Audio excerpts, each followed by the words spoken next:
So, Trump orders Pentagon to protect Nigerian Christians targeted by ISIS, according to Hegseth. Now, they told you America doesn't care about Africa. They told you Nigeria's blood doesn't move Washington, that the deaths of thousands of Nigerian Christians in the Middle Belt, in the Northeast, in Sokoto were too distant, too complicated, too inconvenient for the world's most powerful military to act on. And then, on a Friday night in May 2026, a compound in the Lake Chad Basin became a crater. Abu Bilal al-Minuki, ISIS number 2, the man who oversaw attacks, directed hostage-taking, managed jihadist financial networks from West Africa to the Sahel, hunted for months, eliminated. On the orders of Donald J. Trump, executed by Pete Hegseth's so-called Department of War. Now, you have a choice. You can receive this as good news and go to bed, or you can sit with me and understand what is really happening here. Because this story is not as simple as it looks, and the implications for Nigeria's sovereignty, security, and future are massive. I am not moving from this chair until you understand all of it. I am a Nigerian and African political analyst. I have spent decades studying how power moves, how it is claimed, how it is sold, and how it is lost. I do not take sides for sentiment, I take sides for truth. Today, we're unpacking the most geopolitically consequential U.S. intervention on Nigerian soil in a generation. Trump ordered the Pentagon to protect Nigerian Christians from ISIS. Hegseth deployed the assets, and now 175 ISIS militants are dead, including al-Minuki himself. By the end of this video, you will understand what Trump actually did and why. You will understand what international law and Nigeria's own constitution say about foreign military operations on our soil. You will understand what this means for Tinubu's government and Nigeria's long-term sovereignty. And most critically, you will understand whether this actually protects Nigerians or whether Nigeria is now being used as a stage for American domestic politics. This is not a headline. This is a masterclass. Stay with me. Before we go further, if this kind of deep African first analysis is what you came here for, subscribe right now. This work takes hours that most people are not willing to put in. Your subscription tells me to keep going. Hit it now, then let us continue. Let me take you back, because this did not begin with Hegseth's press conference. Nigeria has been fighting Boko Haram and its ISIS-aligned splinter, ISWAP, the Islamic State West Africa province, since 2009. Boko Haram alone is responsible for over 350,000 deaths and the displacement of nearly 3 million people across the Northeast. ISWAP grew from a 2016 split with Boko Haram. It operates primarily in the Lake Chad Basin, a cross-border region spanning Nigeria, Niger, Chad, and Cameroon. Unlike Boko Haram's spectacular brutality, ISWAP positioned itself as a governance alternative, taxing fishing communities, controlling territory quietly, filling the vacuum where the Nigerian state was absent. Now, Abu Bilal al-Minuki, the U.S. State Department designated him a specially designated global terrorist in 2023. AFRICOM called him the most active terrorist in the world. He was not a local thug. He oversaw ISIS global operations, directed drone and explosives manufacturing strategy, and had recently been elevated, according to Nigerian military intelligence, to number 2 in the global ISIS command structure. Here is the timeline you must hold in your head. November 2025, Trump designates Nigeria a country of particular concern for religious freedom. He threatens to cut all U.S. aid and warns that troops will go in guns ablaze if Tinubu doesn't act. Hegseth on X replies 2 words, "Yes, sir." Christmas night, 2025, first U.S. airstrikes hit Sokoto State in northwest Nigeria. February 2026, U.S. non-combat troops arrive for training, technical support, and intelligence sharing. May 16, 2026, the operation that kills al-Minuki and, according to Nigerian military, 175 ISIS fighters. That is the timeline. Now, let us go deeper.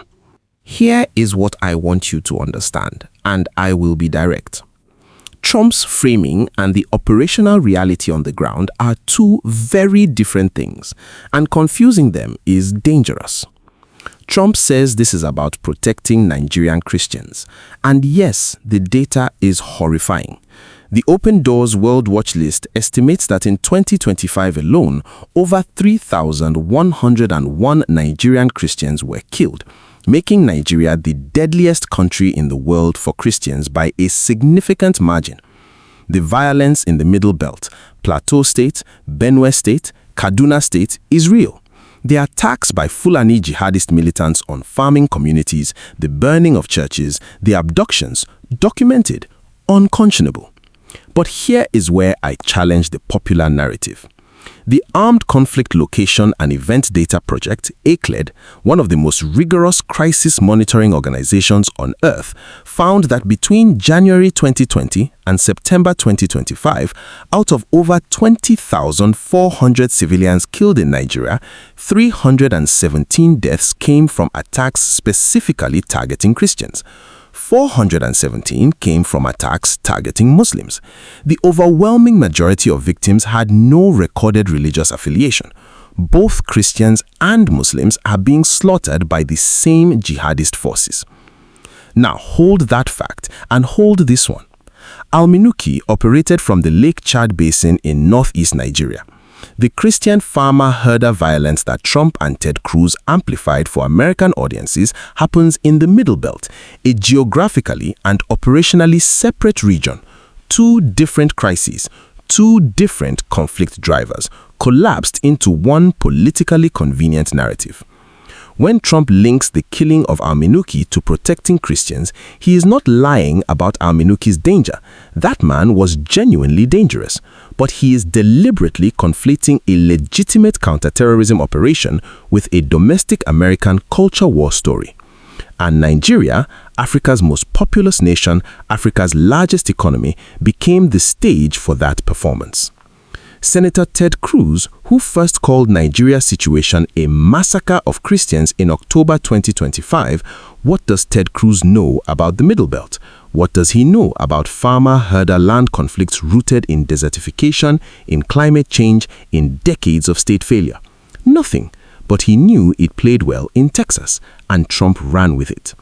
Former Senator Shehu Sani said it plainly. The narrative that the evil terrorists only target one faith remains absolutely false and misleading. The ultimate security and peace in our country lies with ourselves. That is not anti-American. That is sovereignty speaking. Now let us talk law, because this matters enormously. Under international law, specifically the UN Charter Article 2(4), the use of force against another state's territory without consent is prohibited. Nigeria's Foreign Minister Yusuf Toga confirmed that President Tinubu gave the go-ahead for the May operation. Tinubu himself confirmed that Al-Minuki was killed in a strike on his compound in the Lake Chad Basin and praised the partnership. So legally, there is consent. This was not an invasion, but let us be precise about the quality of that consent. The December 2025 Christmas strikes hit Sokoto State in northwest Nigeria, not the northeast where ISWAP primarily operates. This geographical inconsistency raised serious questions. A 2024 UN Security Council report confirmed ISGS affiliates in Sokoto, so the December strikes were arguably valid, but the political messaging was deliberately conflated with the Middle Belt Christian crisis. In the United States, Congress has not authorized the use of military force in Nigeria. The International Religious Freedom Act of 1998 gives the president power to designate countries and impose sanctions. Trump did that, but kinetic military operations on foreign soil require either a specific authorization for the use of military force, an AUMF, or a credible claim under Article 2 of the U.S. Constitution that it is necessary to protect American lives and interests. AFRICOM's statement noted that Al-Minuki's role in threats against the United States. That's the legal hook the Trump administration is hanging this on. For Nigeria's part, the constitutional question is this: did Tinubu have authority under Nigeria's 1999 constitution to invite a foreign military to conduct lethal operations on Nigerian soil without National Assembly authorization? Section 5 of the Constitution vests executive powers in the president, but this is precisely the kind of action that demands legislative oversight. There was no publicly. We are halfway and you can feel the weight of this analysis. Drop a comment right now. Do you believe Trump's intervention is genuine Christian protection or American domestic politics on African soil? And if you are still not subscribed, do it now. What is coming next will change how you see everything. Let me tell you what this is really about. And I will use names because vagueness is what they count on. Donald Trump is constructing a new American global brand, defender of persecuted Christians worldwide. This is not incidental, it is strategic. His base, white evangelical Christians across the American South and Midwest, has been told for years that Christians globally face an existential threat. Nigeria became the perfect exhibit. Large, black, African, with genuinely alarming numbers of Christian deaths. This is not about Nigeria. Nigeria is a vehicle. Watch the political architecture. Ted Cruz sponsors the Nigeria Religious Freedom Accountability Act, legislation that would sanction Nigerian officials. Trump threatens military action and aid cuts. Fox News runs weeks of coverage framing Nigeria as a Christian genocide country. Hegseth, who has never demonstrated deep Africa expertise, becomes the voice of righteous Christian protection. This is the same playbook from America's domestic culture wars, but now projected onto African soil. And here's what worries me most. Now that the Al-Minuki operation reads as a success in Washington, the political incentive to repeat it grows. Today, it is ISWAP in the Lake Chad Basin. Tomorrow, who defines the next justification? Who defines which terrorist threat in Nigeria rises to the level requiring American military intervention? Not Abuja, Washington. Tinubu made a political calculation. Cooperate, neutralize a real enemy, avoid aid cuts, claim the victory jointly. The math is not wrong. Al-Minuki was dangerous. The partnership produced a real result. Nigeria's forces genuinely benefit from US intelligence. But the question that will define the next decade is this: at what cost to Nigeria's agency does this partnership come? And who controls the terms as we move deeper into 2027 election territory, with every presidential contender watching how Tinubu handles America? Nigeria is not the first African country to walk this road. Look at Mali. The French Operation Serval in 2013 was celebrated when Islamist militants captured Timbuktu. A decade later, Mali expelled French forces, turned to Wagner, and the security situation is arguably worse than before. The political backlash to foreign military presence outlasted every tactical gain. Look at Somalia. 2 decades of US, AU, and UN military engagement have not produced a stable Somali state. Al-Shabaab continues to demonstrate year after year that you cannot bomb your way to governance.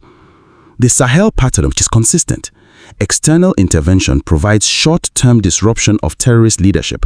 It fails when it is not matched by genuine investment in governance, economic inclusion, and political legitimacy. Nigeria has 240 million people. It is not Somalia. It is not Mali. Its institutional depth, its civil society, its judiciary, its press, these are resources those nations lacked. But the warning signs are identical. When foreign military presence begins, it does not end cleanly. The African Union's principle of African solutions to African problems is not just rhetoric. It is a framework for preserving sovereignty while accepting legitimate external support. Nigeria must demand that this partnership operate on those terms, not Washington's. Let me give you 3 realistic scenarios. I will be direct. These are informed projections, not prophecy, but I am confident in them. Scenario 1, the tactical success trap. Probability 40%. Al-Minuki strike degrades ISWAP short-term. Security in the northeast improves marginally. Tinubu claims a political win. Trump uses Nigeria as a template for similar Christian protection operations across Africa. Nigeria drifts gradually into a semi-permanent U.S. military advisory and operational presence it cannot exit without severe political cost. Likely and dangerous. Scenario 2. Retaliation and escalation. Probability 35%. Al-Minuki's death triggers retaliatory ISWAP strikes to reclaim psychological advantage. Civilian casualties rise, Christian or Muslim. The narrative shifts. The strikes made things worse. Tinubu faces domestic backlash. The US-Nigeria partnership becomes politically toxic heading into 2027 elections. This is not unlikely. Scenario 3. Nigeria reclaims the narrative. Probability 25%. Tinubu leverages intelligence gains, restructures the terms of engagement to firmly establish Nigerian command and control, uses the partnership to secure real capacity building, not just airstrikes, and build a regional Lake Chad Basin security coalition that reduces dependence on US unilateral action. The least likely, but the most important, because only Nigeria can choose this. Here is my verdict. I am not sitting on a fence today. The killing of Abu Bilal al-Minuki was operationally justified. He was a genuine global terrorist threat. His removal weakens a network that has killed thousands of Nigerians, Muslim and Christian alike. On that, I give credit where it is due. But the political framing of this operation as Christian protection is a selective, domestically driven American narrative. It flattens the complexity of Nigeria's security crisis. It instrumentalizes Nigerian suffering for American electoral politics, and it creates dangerous precedents for Nigerian sovereignty that we are not having enough honest public debate about. Nigeria is not a platform for America's culture wars. Nigeria is a nation of 240 million people with its own agency, its own constitution, and its own destiny. The question is whether Tinubu's government has the political courage to assert that destiny, or whether, under the pressure of 2027 calculations, it will trade long-term sovereignty for short-term security optics. I leave you with this one thought.